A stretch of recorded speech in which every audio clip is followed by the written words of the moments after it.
জানতে যাচ্ছি।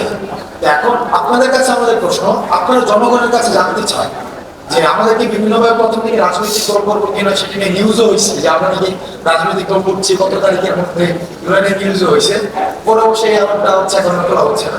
আপনারা জনগণকে কি আগে প্রশ্ন করেন যে তারা রাজনৈতিক দল চায় কিনা, তারা চায় কিনা এই দ্বিবিভাজনের যে রাজনীতি যেটি ছিল সেটি থেকে তারা মুক্তি পেতে চায় কিনা।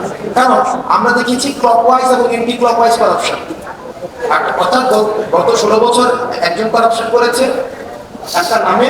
আপনি ঢাকায় আপনি পরিবর্তন হয়েছে, কিন্তু ঢাকায় পোস্টারের জায়গায় পোস্টার আছে, ছবিগুলো চেঞ্জ হয়েছে, তাই না? আর প্যাটার্নটা দেখেন, সেই প্যাটার্নই আছে, 3টা ছবি, 2টা ছবি, নিচে ছবি, উপরে ফিক্স ছবি, 2 নম্বরের যে প্যাটার্ন সে হচ্ছে আর নিচে হচ্ছে যে হইতে চায়, মানে এই প্যাটার্ন কিন্তু সেম আছে। আমি এই প্যাটার্নটা কবের প্যাটার্ন, এটা হচ্ছে যে প্যাটার্নের বিরুদ্ধে হচ্ছে আমাদের আন্দোলন ছিল।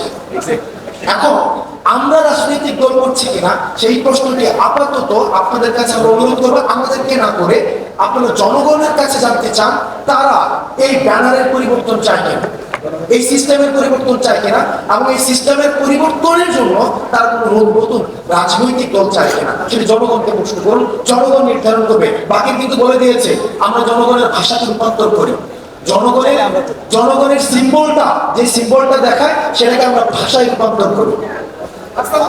জনগণ যদি চায় তাহলে কি আপনারা রাজনৈতিক দল গঠন করবেন? যদি জনগণ চায়, আমরা সারা দেশে যে বিভাগীয় সফর এবং জেলা ভিত্তিক যে সফরগুলো, কিন্তু আমরা জনগণের যত ধরনের কথা আছে সেটা আমরা খুবই প্র্যাকটিক্যাল এবং সামনাসামনি ভাবে বলতে শুনবো। জনগণের চাওয়ার ভিত্তিতে আমরা আমাদের সিদ্ধান্ত নিব, আমাদের কাজে জনগণের যে আশা আকাঙ্ক্ষা সেটাকে সোসাইটিতে প্রতিফলন করা, রাষ্ট্রীয় প্রতিফলন করা। আশা করি আমার প্রশ্ন উত্তরটি পেয়েছেন। পরবর্তী কোনো প্রশ্ন থাকবে?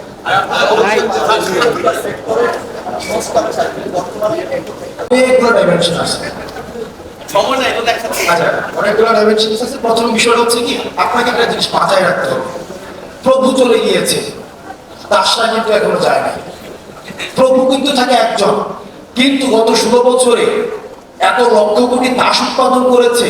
এখন আমাদের যুদ্ধটা কিন্তু এই দাসদের বিরুদ্ধে। এবং আপনাকে মাথায় রাখতে হবে, গত 16 বছরে বাংলাদেশ শুধু একটা প্রতিষ্ঠান অ্যাক্টিভ ছিল, আর অন্য কোনো প্রতিষ্ঠান কিন্তু অ্যাক্টিভ ছিল না, এবং সেটা শুধুমাত্র গণভবন। এখন আমাদেরকে গণভবন ছাড়া অন্যান্য যত প্রতিষ্ঠান রয়েছে সেগুলোকে আবার রিঅ্যাক্টিভেট করতে হচ্ছে, এবং সেটার জন্য সময় লাগবে, এবং আমরা জনগণের ভাষাটাকে রূপান্তর করছি এবং সেটা করতে থাকবো।